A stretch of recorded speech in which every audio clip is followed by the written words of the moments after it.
Ah, Thierry, voilà, ouais. Et voilà, le danger, c'est ça, décrocher large, mais en crochet gauche également, il est dangereux. Et en fait, de boxer en large crochet, c'est ça qui procure l'ouverture pour Erland Bétaré à l'intérieur.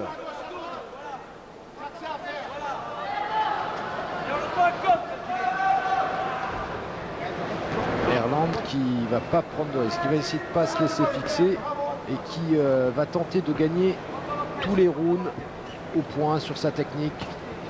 C'est l'envie qu'il a, c'est du moins ce qu'il nous a déclaré en... Large crochet gauche. Voilà, la tactique, elle est simple de Charlante. Il boxe pas tellement en série, mais de larges crochets qui partent de loin normalement.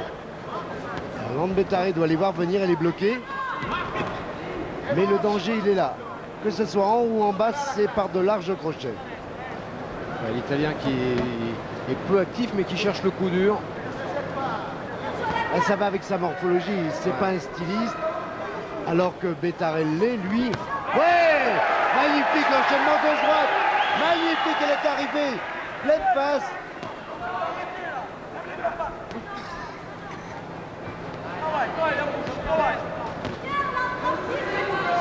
Erland qui est en pleine activité, qui n'arrête pas, qui essaie de maintenir à distance son adversaire avec ce direct du gauche. Pas se laisser fixer, bien tourné. Pour l'instant, il n'y a pas de faute. Voilà, la tension, elle va être grande parce que la pression va être aussi grande du côté de l'Italien. Ouais, on a le sentiment qu'il attend son heure, qu'il essaye de se rapprocher de plus en plus. Et plus les rounds vont avancer, plus il va mettre de pression. Voilà, maintenant c'est le corps qu'il travaille. Heureusement, retrait sur les jambes de Bétaré qui boxe bien en mouvement. Oui, Jean-Claude, on voit un jeu de jambes de l'Italien assez rudimentaire. Oui, parce que lui, il cherche la puissance dans tous ses coups. C'est toute la différence.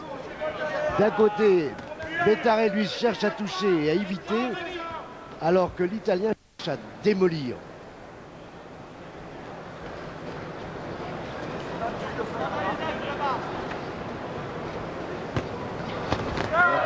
Bloqué, c'est bloqué, ça va. Bien, ouais.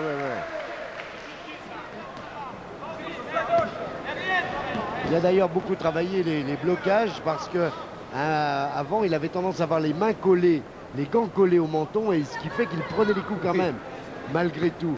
Alors que maintenant il essaie de les bloquer à quelques centimètres et il s'aperçoit que c'est mieux, quoi. Oui, puis il a essayé également de travailler psychologiquement en se disant je vais pas me laisser emballer par le rythme du combat, je vais adopter une tactique, m'y tenir et pas chercher le coup dur à aucun moment devant cet adversaire, David Charlante, qui est très dangereux sur un coup. Oh, c'est pas un puncher non plus. Faut laisser les choses à leur place, Thierry. C'est vrai que c'est pas un puncher, mais il fait très mal. Et il ne cherche que ça. Il sait qu'il est dominé en technique, donc il a ses atouts à faire valoir. On va écouter le coin italien. Respire.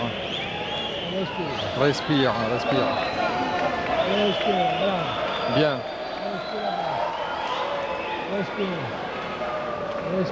Respire bien.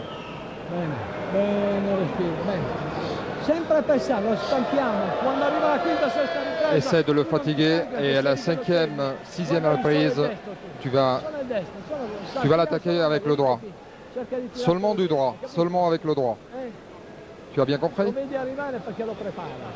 Quand tu le vois venir, tu mets les coups très rapides. T'as bien de bons conseils. On a vu la droite, cette droite qui était magnifique, réussie par Bétaré, qui fait qu'il remporte la reprise. Ouais, mais bon conseil de Salvatore Cherchi, l'entraîneur, le manager et le promoteur depuis 3 ans du challenger italien. Très sympa, il parle français. Et surtout, on l'a vu dans son coin, très bon conseil. Ah oui, c'est bien ça, ne pas perdre une occasion de frapper au corps. Très bien.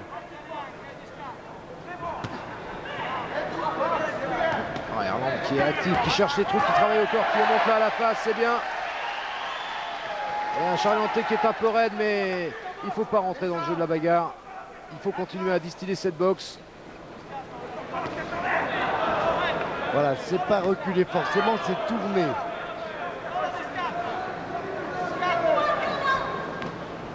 Et le gêner, voilà, parce que ça l'empêche, en anticipant comme ça avec son bras avant gauche, il empêche une construction de la part de Ciarlante. Oui, il va y avoir un facteur important, donc c'est aussi par rapport à la chaleur de cette salle, c'est la condition physique. Hein. Est-ce que Erland Betaré va pouvoir tenir ces 12 rounds? Il est très près, il a beaucoup travaillé avec Mamadou dans la préparation de Mamadou à plus de 100 rounds. Il a un atout hein, par rapport à Ciarlante, lui est là depuis 3 mois. Là, le climat, il le connaît. Le décalage de l'horaire, il l'a aussi assimilé depuis longtemps, alors que Ciarlante n'a eu que 8 jours pour s'adapter. C'est important par rapport à ce que voulait Salvatore Cherchi, c'est-à-dire fatiguer Betaré, la condition. Et le physique, c'est vrai que le physique, dans ce championnat d'Europe que je vois très bien aller à la limite, mis à part, bon, c'est jamais en boxe, mais donc aura une importance capitale. C'est bien, il essaye Erland, et il recule bon moment, il s'en va. 7 championnats d'Italie pour Ciarlante, 3 championnats d'Europe, un championnat du monde et maintenant un autre championnat d'Europe. C'est bien, c'est plus d'expérience finalement que Erland Betaré. Oui, Erland Betaré, 27 victoires, hein. 7 défaites, 2 matchs nuls. 3 championnats de France, 2 championnats d'Europe, le 3e. On n'a pas à faire des punchers, on est clair, c'est bon évidemment avec la précision. Attention en bas, oui, c'est bien, il a mis le coude. Voilà, sans se fatiguer trop, en faisant de trop grands pas, il faut vraiment gérer. Attention au coup bas, ouais. Là il est indéniable et intervention de l'arbitre, le Belge. C'est pas un tricheur, hein, Ciarlante. On l'a vu, c'est vraiment un garçon adorable. Bon, sur l'œil, il fait son boulot. C'est encore du bon travail de la part de Betaré qui ne connaît pas l'erreur de se battre. Tant mieux. Tant que ça va durer, c'est bien. Et il est très actif. Hein, il marque des points, il fait sa boxe, il marque beaucoup de points. Et on sent que l'Italien attend son heure. Qu'est-ce qu'il t'a fait? Enlève-moi ça. Qu'est-ce qu'il t'a fait? Donc, si tu prends des coups de toi à moi, c'est pas de sa faute à lui, hein, c'est la tienne. Hein? Il y a les jambes direct du gauche, mais quand tu la donnes sa droite, ne tombe pas. Mais là, volontiers, tu reviens vite. Et tu recommences avec tes jambes.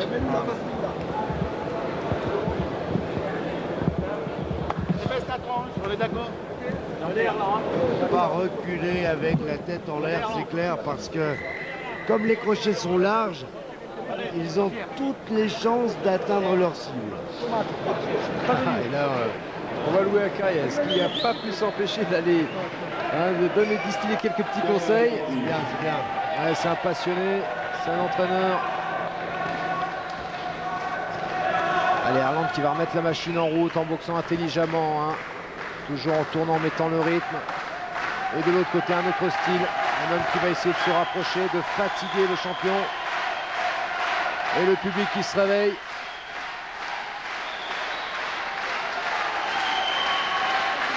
La fin de combat va être terrible. C'est bien là, c'est celui hypercute là d'Erland.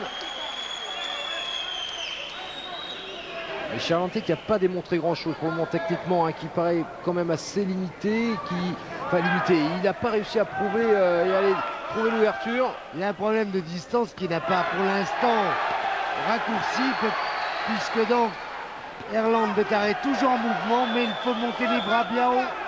Oui, surtout pas se laisser fixer, pas jouer le jeu de la bagarre.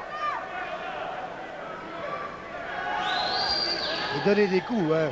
Ouais, alors évitez aussi de tourner toujours sur le point droit de Ciarlante, parce que c'est un des coups favoris de Ciarlante. Il le donne en crosse, large.